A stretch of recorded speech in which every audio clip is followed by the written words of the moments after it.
مولاي صل وسلم دائما أبدا على حبيبك خير الخلق كلهم محمد سيد الكونين والثقلين والفريقين من عرب ومن عجم هو الحبيب الذي ترجى شفاعته هو الحبيب. السلام علیکم ورحمۃ اللہ وبرکاتہ.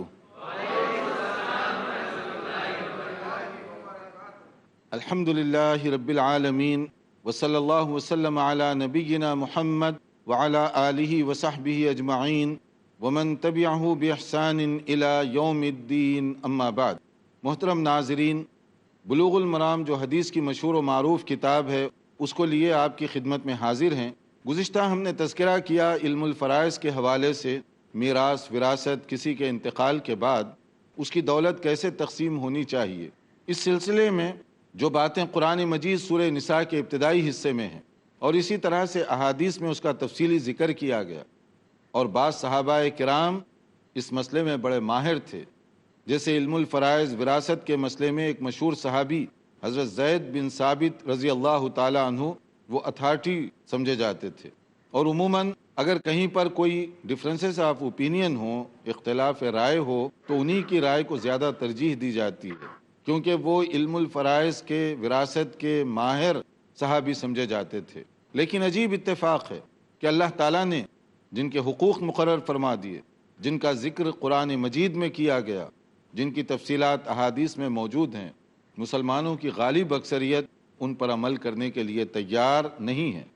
نہ جانے کس کس طرح کے ہم ظلم اور ستم کرتے ہیں، اپنی قوت کا غلط استعمال، اثر و رسوخ کا غلط استعمال، اور نہ جانے کس کس طرح سے دولت زیادہ سے زیادہ ہڑپ کرنے کی حرص اور لالچ ہمیں اتنا اندھا اور بہرا بنا دی کہ بھائی کو بھائی کوٹ میں لے جا کر کھڑا کر رہا ہے. اور اسی طرح سے قریبی رشتہ دار ایک دوسرے کو کاٹنے، مرنے، مارنے کے لیے تیار. اور اسی زمین اور جائیداد کے مسئلے پر نہ جانے کتنے قتل ہوئے آج تک دنیا کے اندر. اور یہ خون خرابہ صرف اس لیے کہ ہم نہیں چاہتے کہ اللہ نے جن کے حصہ دیا اس کو دیں.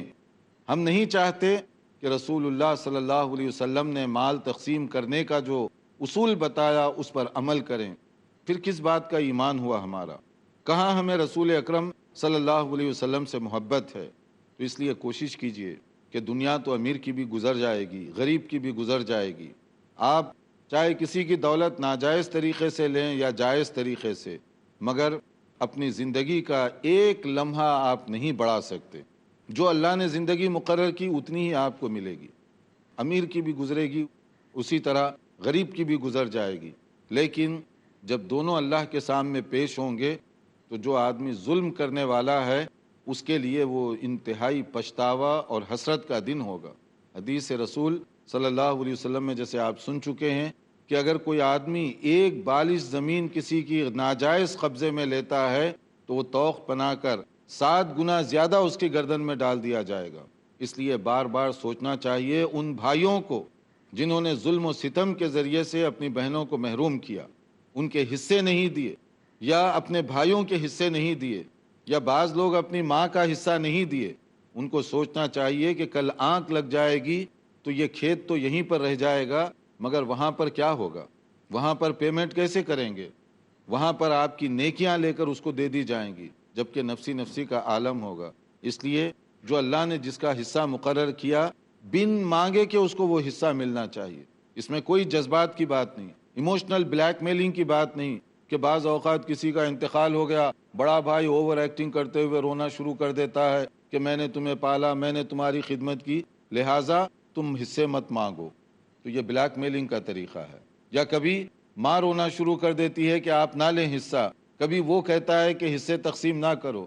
یعنی گویا ہم یہ کہنا چاہتے ہیں اے اللہ تو احکم الحاکمین نہیں ہے، یا اللہ تیرا فیصلہ انصاف پر نہیں ہے، اس لیے میں نہیں دینا چاہوں گا ان کو. تو ہمارا ایمان باقی رہے گا اس طرح سے؟ پھر اس لیے ذرا سوچئے، اور جس کو اللہ نے جو حصہ مقرر کیا اس کو وہ حصہ اس کے مانگے بغیر ملنا چاہیے. تو گزشتہ ہم نے وراثت کے بارے میں کچھ باتیں بتائی تھیں.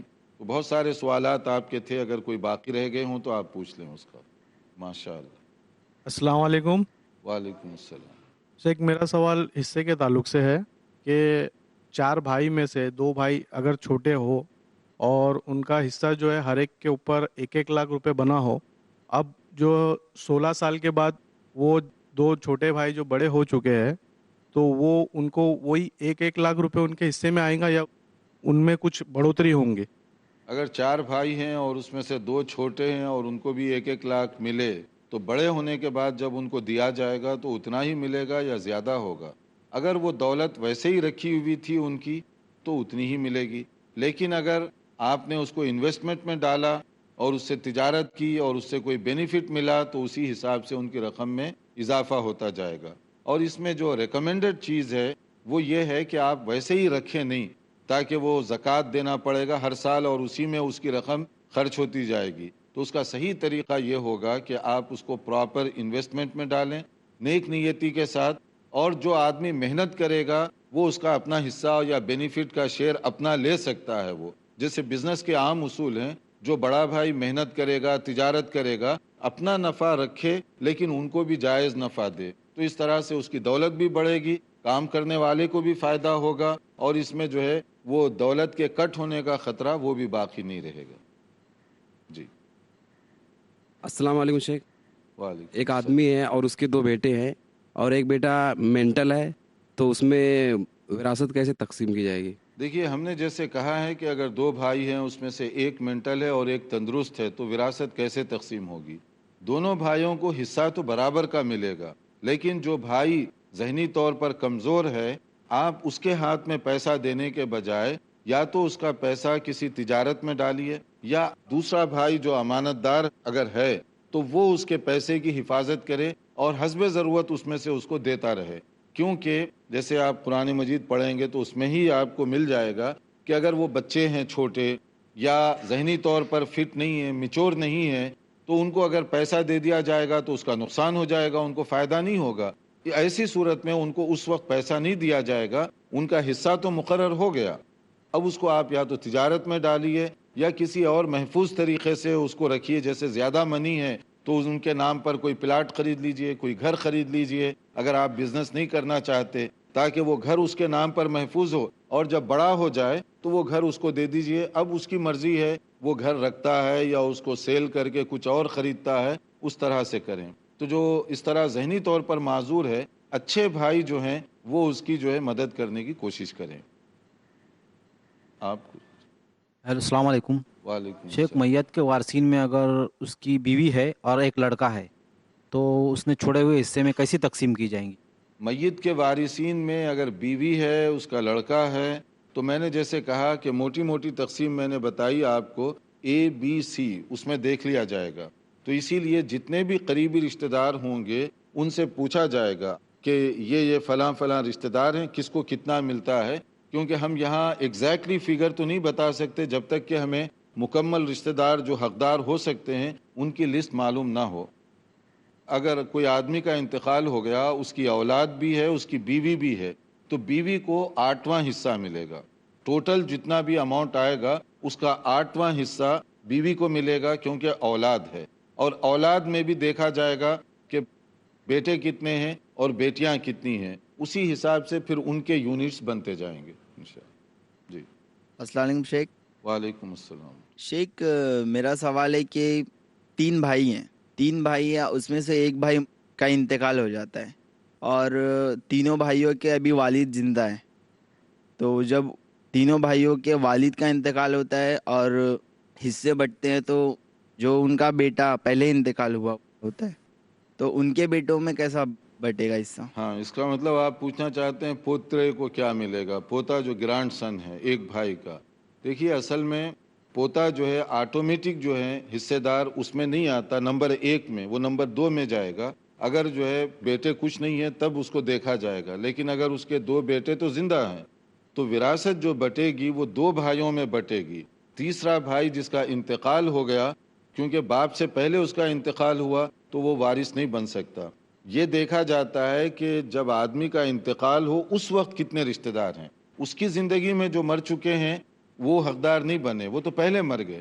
تو جو آدمی جس کا انتقال ہوا اس وقت جتنے اس کے رشتہ دار ہیں ان میں سے جو حقدار ہوں گے ان کو دیا جائے گا. اسی کے لیے صحیح جو اصول بتایا گیا ہے، ایسے لوگ جو آٹومیٹک کوٹے میں نہیں لے سکتے ان کے لیے وراثت کا ایک قانون ہے وصیت، کہ اگر وہ وصیت کرتے ہیں پوتے کو اتنا دے دیا جائے تو اس کے بھی کچھ رولز ہیں، اس کے مطابق پوتوں کو بھی مل سکتا ہے، لیکن الگ کوٹے میں ان کو لکھنا پڑے گا وصیت کے طور پر. اگر دادا چاہے تو اپنے پوتے کو مطلب اپنے بیٹے کے برابر دے سکتا ہے. ہاں، اگر وہ کچھ زندگی میں دینا چاہیں تو زندگی میں تو وہ دے سکتے ہیں، ان کو رکاوٹ نہیں ہے زندگی میں دینے کی. لیکن اگر وہ مرنے کے بعد، اسی کو وصیت کہتے ہیں، وصیت کا مطلب یہ ہوتا ہے کہ ایسی ول جو اس آدمی کے مرنے کے بعد اس کے مطابق عمل کیا جائے. تو اس کے مطابق عمل کرنے کے لیے وہ جو لکھیں گے اس کے لیے بھی کچھ رول ہیں. 1/3 سے زیادہ وہ نہیں دے سکتے. مثلا آپ کے پاس 1,00,000 روپیہ جملہ ہے، ٹوٹل بنتا ہے، تو آپ وصیت کے اندر 33,000 تک اسپیشل کسی کو دینا چاہیں تو دے سکتے ہیں. اس سے زیادہ اگر آپ لکھیں گے وہ قبول نہیں کیا جائے گا، کیونکہ وہ جو وارثین ہیں ایک کیٹیگری کے وہ تو انتظار کر رہے ہیں. اگر آپ ساری وصیت لکھ دیے ایک پوتے کے نام مثال کے طور پہ، تو دوسرے جو 2 بھائی زندہ ہیں ان کو تو کچھ نہیں ملے گا، تو شریعت اس کو قبول نہیں کرتی.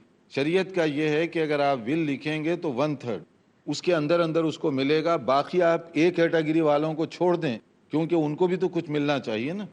تو ابھی ہمارے کچھ سوالات ہیں، لیکن انشاءاللہ ایک مختصر وقفے کے بعد ہم سوالات لیں گے. دیکھتے رہیے پروگرام، بریک کے بعد حاضر ہوتے ہیں. محمد سید الكونین والثقلین. ناظرین، وقفے کے بعد دوبارہ آپ کی خدمت میں حاضر ہیں. وراثت اور اس کی تقسیم کے بارے میں ہم کچھ باتیں اس سے پہلے بتا چکے ہیں، اور ہم نے بارہا یہ گزارش کی ہے کہ کس کو کتنا حصہ ملے گا اس کی تفصیل اس وقت پروگرام میں ہم نہیں بتا سکتے. اس کے لیے مقامی معتبر عالم دین سے آپ بات کریں، کیونکہ جیسے ہم نے اس کو تقسیم کر کے بتایا موٹے موٹے انداز سے کہ اس وقت جتنے رشتہ دار ہوں گے اس کے مطابق ان کے حصے بٹیں گے. اس لیے وہاں آپ کوئی معتبر عالم دین سے پوچھیں تو اس کا زیادہ فائدہ ہوگا. اس وقت ہمارا مقصد یہ ہے کہ اس پروگرام کے ذریعے سے لوگوں میں پائی جانے والی غلط فہمی کو دور کیا جائے، یہ بتایا جائے کہ یہ شرعی قانون ہے، یہ اللہ کا مقرر کردہ قانون ہے، یہ حدود اللہ ہے، اس کو اسی طرح سے نافذ کرنا چاہیے جیسے اللہ کی مرضی ہے. اللہ کا حکم ہے کہ جس کو اللہ نے جو حصہ مقرر کیا وہ ملنا چاہیے.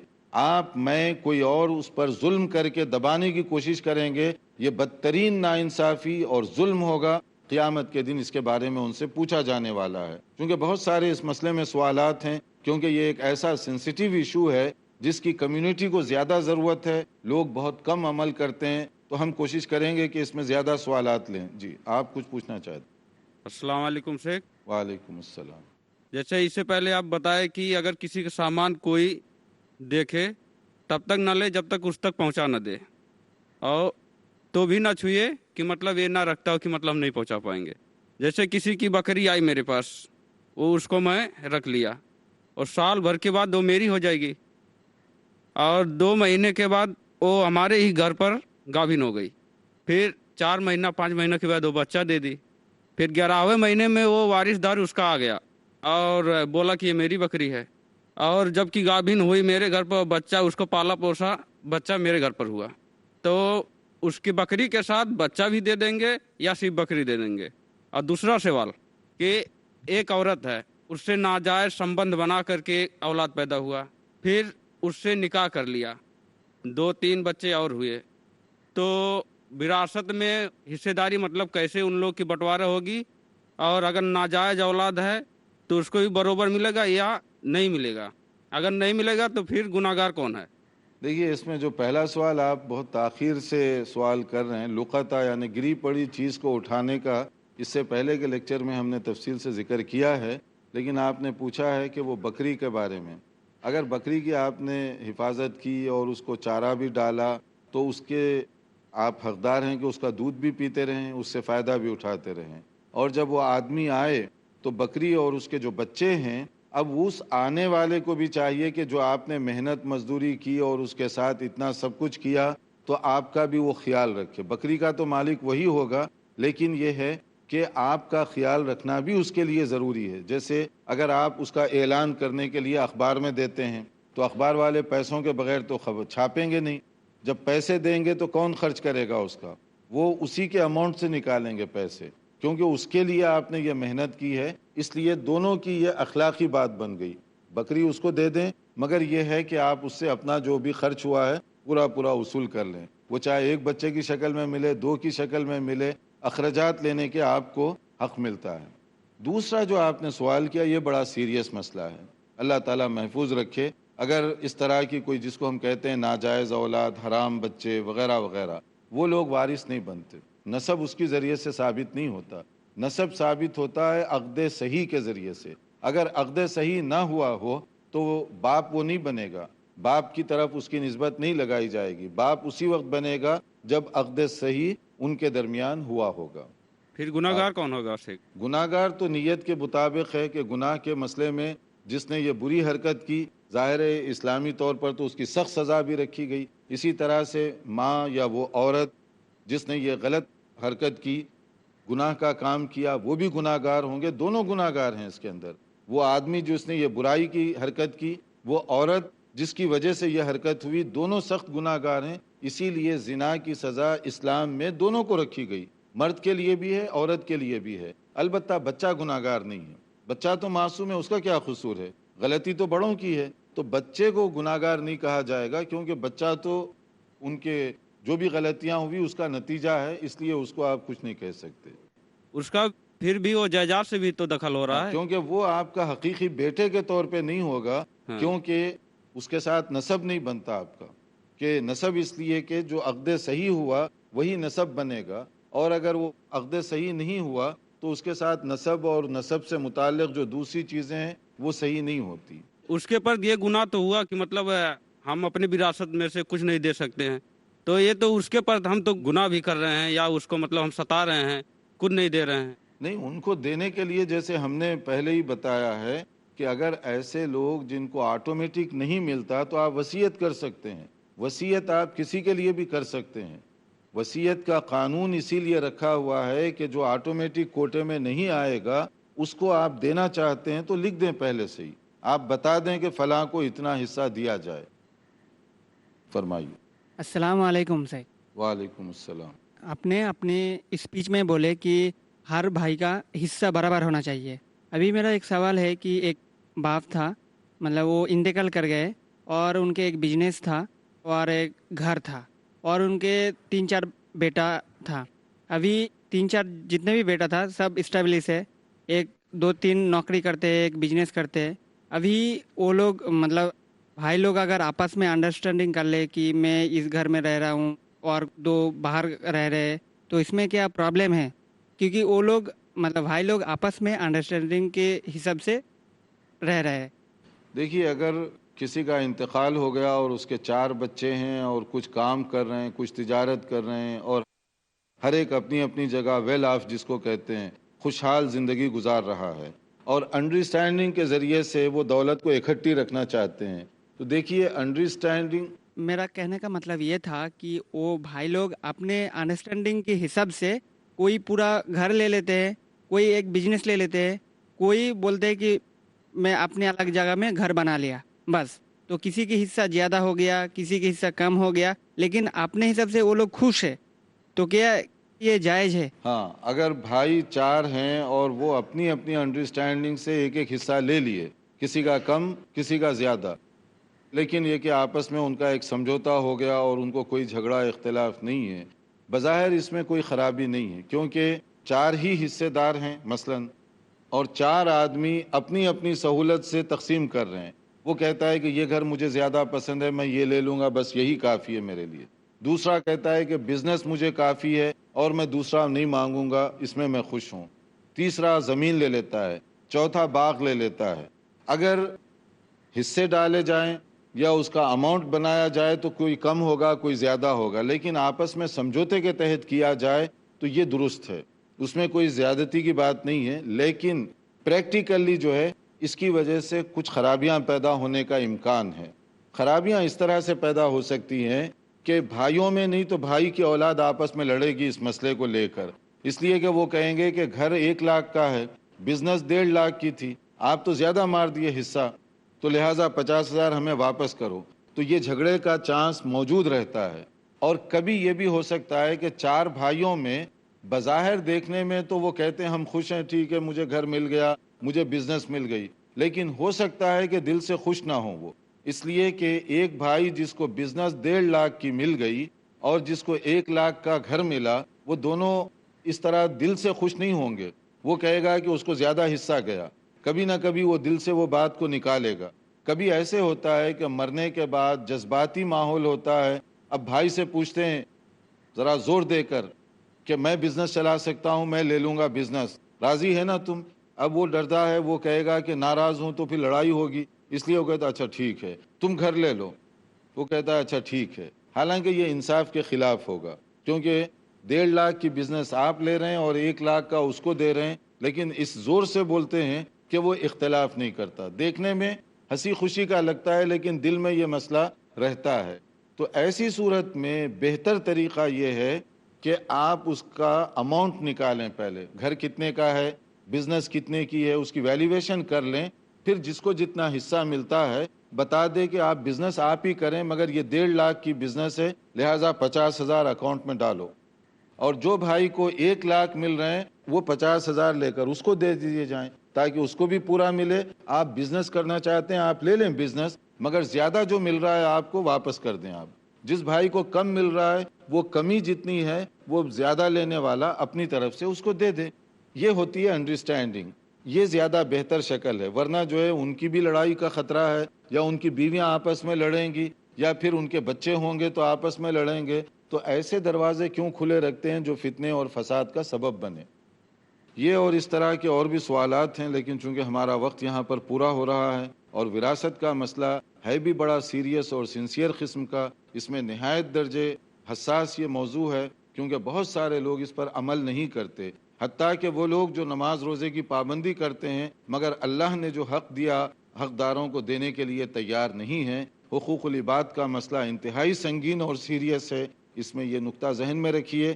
حقوق اللہ کو تو اللہ معاف کر سکتا ہے، لیکن حقوق العباد میں جو کمی اور کوتاہی ہوگی اللہ تعالیٰ اس وقت تک معاف نہیں فرمائیں گے جب تک کہ وہ بندے آپس میں اپنی کوئی صلح اور سمجھوتا نہ کر لیں. اس لیے اس میں بہت چوکنا رہنے کی ضرورت ہے. دیکھتے رہیے پروگرام. حاضر ہوں گے نئی معلومات کے ساتھ آئندہ لیکچر میں. والسلام علیکم ورحمۃ اللہ وبرکاتہ. مولاي صل وسلم دائما ابدا على حبيبك خير الخلق كلهم محمد سيد الكونين والثقلين والفريقين من عرب ومن عجم.